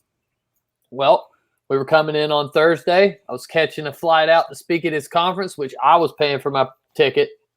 I was paying for my hotel room. I was helping him out, right? He had asked me to help him out. I was like, cool, I'll do it. I come back, and there's like 42 messages from this man talking about, oh, hey, I heard you're not coming. I'm like, what are you talking about? I said, who told you that? I want to know who told. I don't actually want to know who told you that, because I literally have had no contact with. We're 100 miles offshore. And he wouldn't tell me, and I got so upset about it. I was like, dude, you gonna tell me, or I'm just gonna eat that $600? I don't care. It don't matter to me. I'll eat the $600. You can go screw yourself. And he wouldn't tell me, because I accused him of making it up, like him just being insecure for some reason because he couldn't reach me. But the whole Zorth thing, if I ain't mistaken, Michael Merchant come up with that, and then Dr. Johnson stole it from him. and guess what? It's now the Council of 13, because Dr. Johnson is now their ambassador to the Earth. Oh, wow. And the Janu, of course, the Janu's mortal enemy is the Tracheon, the mean Bigfoot. So right on. I see where they're coming from. Makes sense, man. Well, it's it. Problem solved. Let's go off the crop circles now. Is this going to be like a church or something? I mean, do we got to pay 10% or what? Apparently, the Janu, on a couple of his outings, have been healing people. Oh, psychological. I could use that, dude. Psychological distress healed by the Janu, but just like that. Now, didn't Adam Davies see a portal or something out there with Matt Johnson one time? There's a little bit of I don't know the exact detail to it, so I'm not going to speak on it. But I know there was some. Adam told me, but I was drunk and I don't remember that much. There was some dispute over it, from what I understood. Well, the question I have is, if he can open up a portal, am I allowed to push my wife in it? Hey, Sandy, I know you're out there. My Carl says, "Hail Bop comment stuff." That's right. Oh yeah. That's. It would be so awesome, but if Matt Johnson keeps on with the rate he's going, WWE's gonna steal his idea, and there's gonna be a Council of 13, and it's gonna be like a storyline on Monday Night Raw. I can't wait. Like Kane and the Undertaker will probably come back, and they'll be fighting the Council of 13. Mark Henry, they'll dig up Mabel, who died. They'll dig him up and bring him back. Right. Ooh. Oh, he really is Viscera now. It's sad I even know the WWE characters. Obviously I've been watching a lot of Viceland, the Dark Side of the Ring lately. Right. It's actually a pretty cool show. If anybody hasn't caught it out there, it's a pretty. Oh, that's right. Hey, low rider, using my term, the portal potty. I do have to say though, bro, if a portal ever opens up and a Bigfoot walks out of it, I'm going to ask him to take me back with him. I want to know, if a portal actually opens up, why don't you guys go through it? Like, seriously, be like, hey, all right, cool. I'm glad you're coming around here and eating my M&Ms. I'm leaving in this bowl for you. But it's like 3 packs of M&Ms I've gave you at this point. It's about time you take me through that portal. My better Butterfinger. Yeah.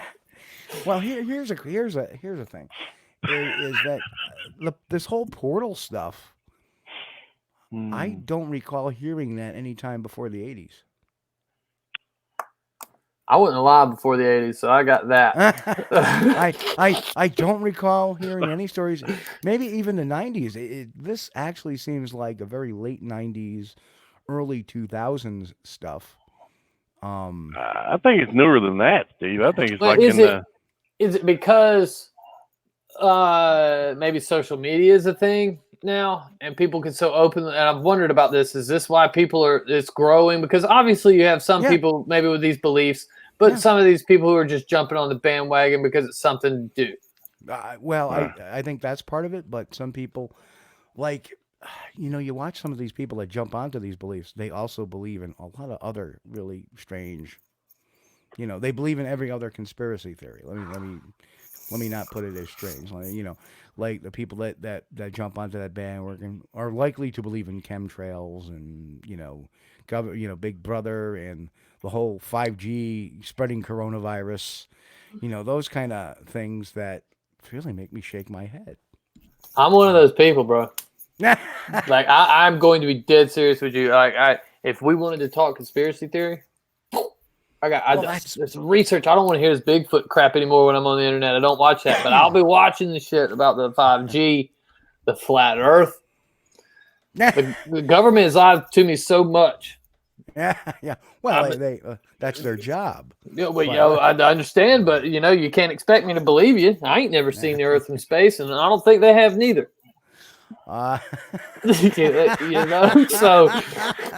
I don't believe we went to the moon. Hey, come on! The Flat Earth Society is disingenuous when they say we have thousands of members all over the globe. Right. I didn't think about that, but I know because of what I've done. Because I got talked out of making a Flat Earth documentary, right? Because they were like, NASA's equations are wrong. If they for the curvature. I agree, but I have been up in a plane at 56,000 feet. Right. And in a day, on a clear day, and looked out the window and seen the curvature myself. Because you can see the curvature in a plane at a very high altitude. And you do. I haven't. So that's what I'm saying. I can't take your word for it, bro. I got to see it myself. I'm like, no, hey, look, this motherfucker is round. Right. So I'm okay with that. And Chris is dying. The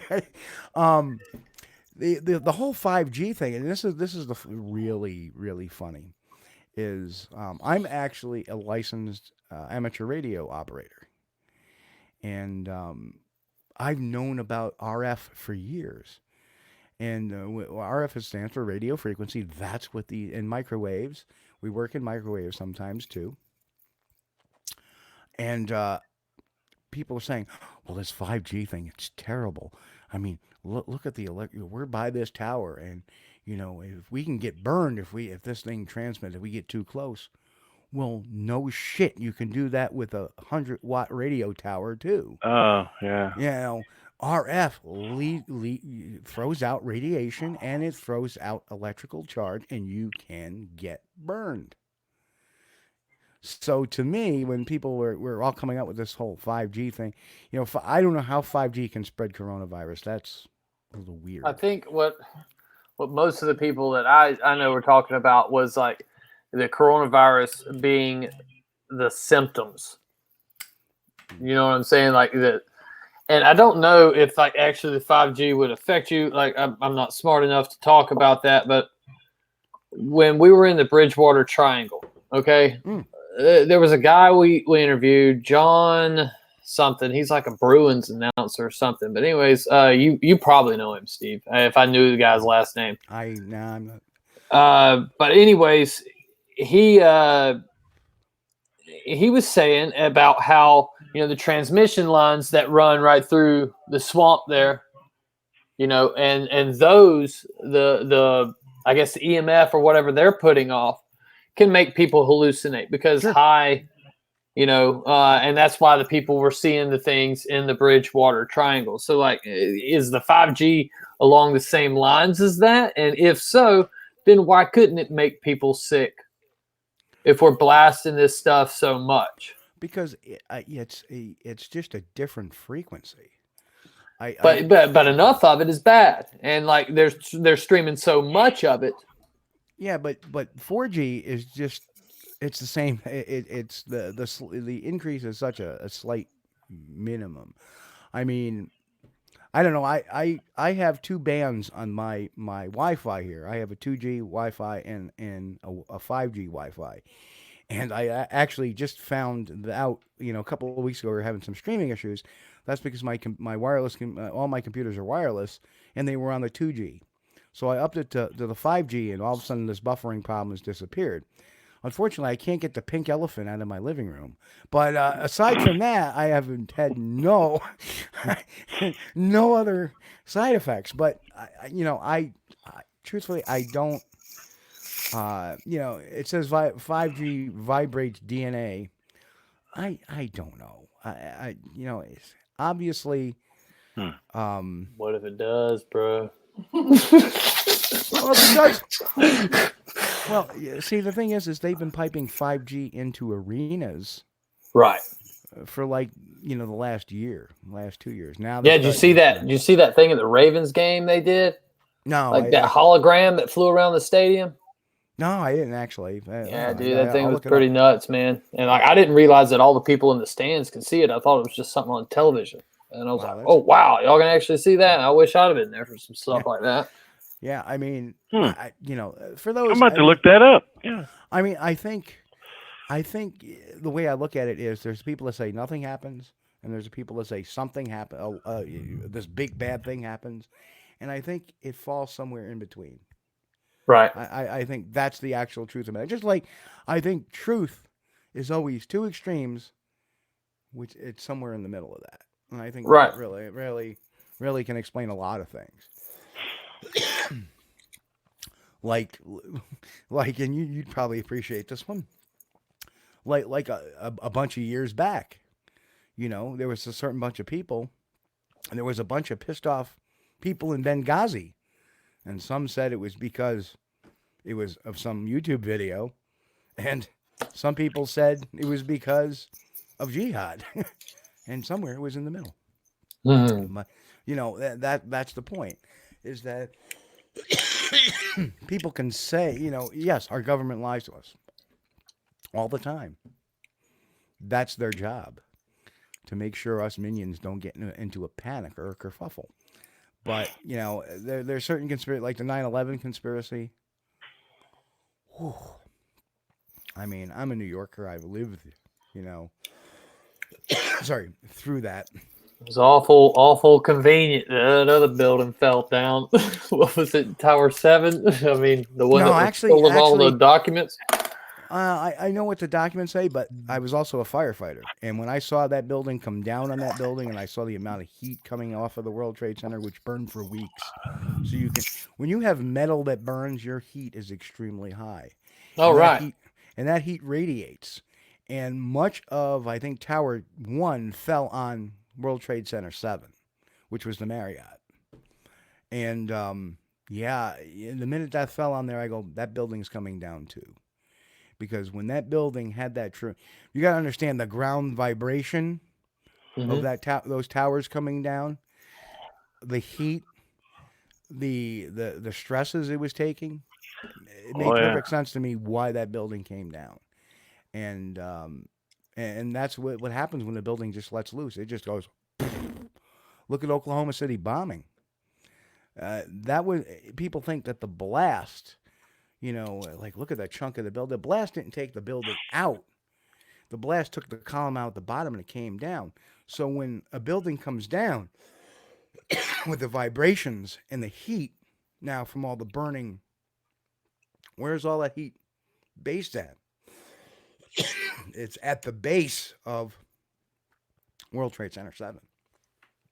And that's what weakened it up. And then, it eventually just gave way.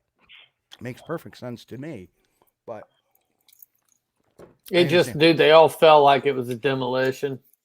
I mean, I don't want to get off on the 9/11 thing, because I go for an hour. Like, for real, I was all into that. I like digging into that stuff. It's about the only decent thing I can read nowadays. Because and you should dig into it. I don't ever tell people not to dig into this stuff. Dig into it. There was the dancing Israelis is the most damning thing. If you can find that video on the internet, dancing Israelis, and then get the story behind them. These people, they come from Israel and they knew. I ain't saying the jets ain't what brought it down, but how did our government not know that was about to happen when these guys coming over from there supposedly were working like special forces from Israel. I don't know. You'll read the story if you look it up. It's pretty cool. Have you the thing I tell people? Have you read the 9/11 Commission report? No, I hate to read. Okay, well, that is something. As painful as it is, you gotta read that because now you can understand because it's a very damning document to our intelligence community at the time. They didn't communicate. The FBI was in competition with the CIA. The CIA was in competition with the DIA, which is the Defense Intelligence Agency, and that's why they weren't sharing any of their information. The FBI didn't know that these guys were in the country. The CIA knew, but they weren't telling the FBI counterparts. And see, that makes perfect sense. After what we found out with all this investigations that have been going on, it's like, gee whiz, are we really? These are the people that are running the intelligence agencies, Yeah. And a lot of changes it had because they were all corralled under Homeland Security, and I think that was kind of a good move. But now we have Big Brother at every breath. We have FISA warrants and stuff like that I don't necessarily agree with. I don't agree with it at all. Like the whole Homeland Security thing was just a power grab by Dick Cheney. I felt, and the boys, the greasy bastards that they are. And the people, like you said, if there's a reason why, and I think Washington was a genius. Not that we've gone off topic a little bit, but Washington was a genius when he handed over. He says, "I'm not running for a third term. I'm turning this over to somebody else." He was a genius in that effect because I was watching some documentary where they say that, if a person rules for 8 years, I'm sure there's some ego that breaks into their minds. But if you have somebody that rules, without any limitations, Putin, you end up becoming corrupt. That's what you're forced to be. Well, let's not get on politics, Steve. But anyway, I would be a dictator myself. It's Chris's way or death. Yeah, well, I agree. Yeah, that's right. But by the way, do you know what you get when you cross a penis with a potato? A dictator. Anyway, all right, bad joke. That was a nice segue to get off. There's a lot of different theories to a lot of different things, and that's the beauty of shows like this. This is the beauty of people like Stacy who have differing opinions, and we don't have to. We can agree to disagree on some things and agree on other things, and it doesn't have to be personal. It doesn't have to be, well, you're a jerk because you believe in that. I don't understand, dude. It's like this ain't the world I grew up in. People get their feelings hurt, dude. You're absolutely right. It's the social. We're at the age where when we came in, social media wasn't necessarily in place all the time, and since then.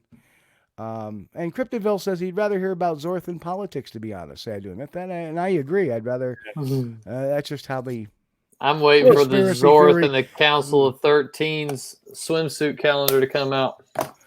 Oh my God!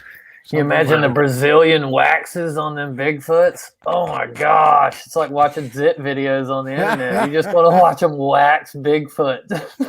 Waxed Bigfoot. Well, the 5G thing was interesting. It's got me asking questions. What are 5G vibrations?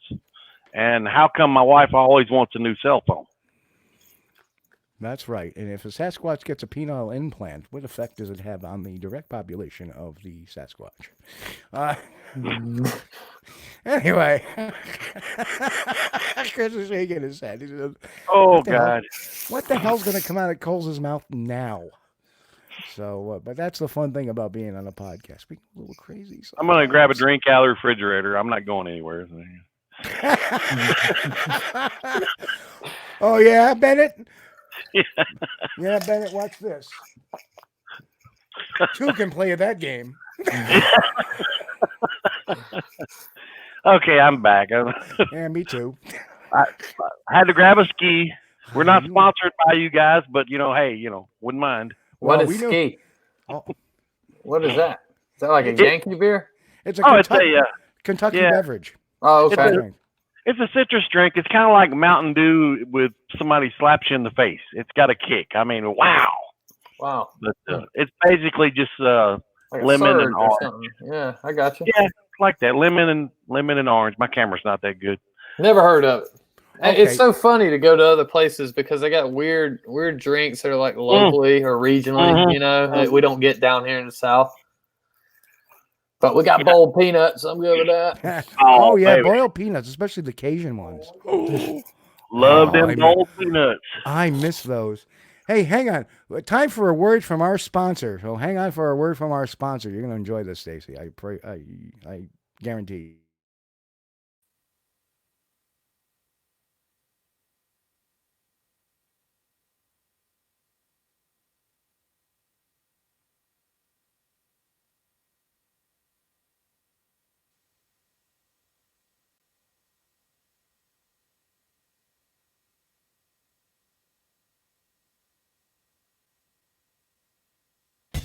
Are you Bigfooters thirsty out there? Well, I suggest to get a delicious, refreshing Snapple. Yes, even the most famous Bigfoot rush to the store to get themselves their favorite beverage, a delicious peach Snapple. No need to be cranky when you can just ask your loved one for a delicious beverage. Got it? Joe, give me a Snapple. And don't be in such a hurry. There's plenty at the store.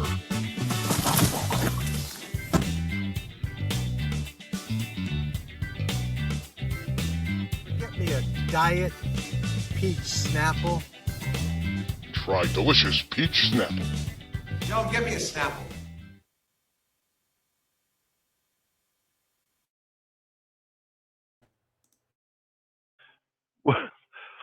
Was that Dyer that fell? I can't remember. I saw that video, but I can't remember. Steve, you're muted, babe. Unmute your mic, Steve. No, I get a little confusing because I have a manual mute and I have a computer mute, and I just go down the line. And but yes, that was Dyer that took the S over elbows tank. That's what I thought. It's been a while. I've watched that film, but it's been a while. That was a funny film. It was. Shooting Bigfoot? Yeah, I loved it, man. I loved it, dude. I was like, I don't know why people actually bought into the second. And see, here's the thing. We talk about this paranormal Bigfoot, the people that circle the pictures and stuff. Are those the same exact people that believed Rick Dyer killed a Bigfoot a second time after he hoaxed it the first time? And will they believe it the third time? Because you can't have two. You got to have a trilogy. You know it's coming. Whether he does it through somebody else or not, it's got to be coming. Yeah, it's coming. I swear, he ain't done. You can tell.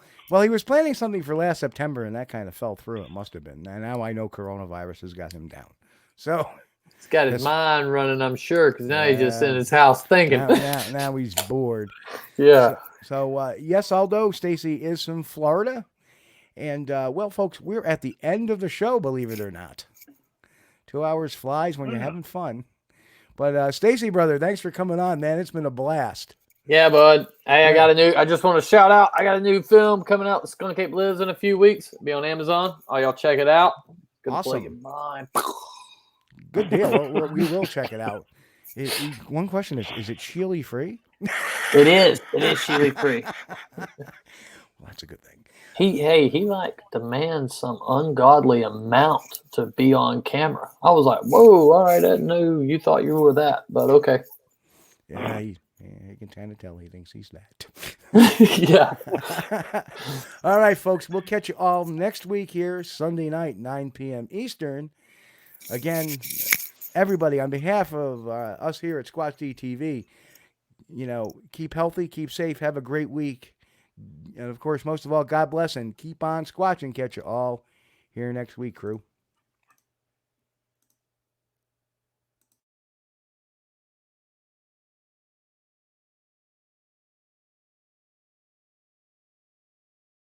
7, 6, 5, 4, 3, 2, 1.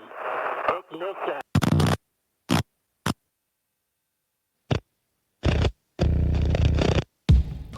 911, what are you reporting? We got someone or something crawling around out here.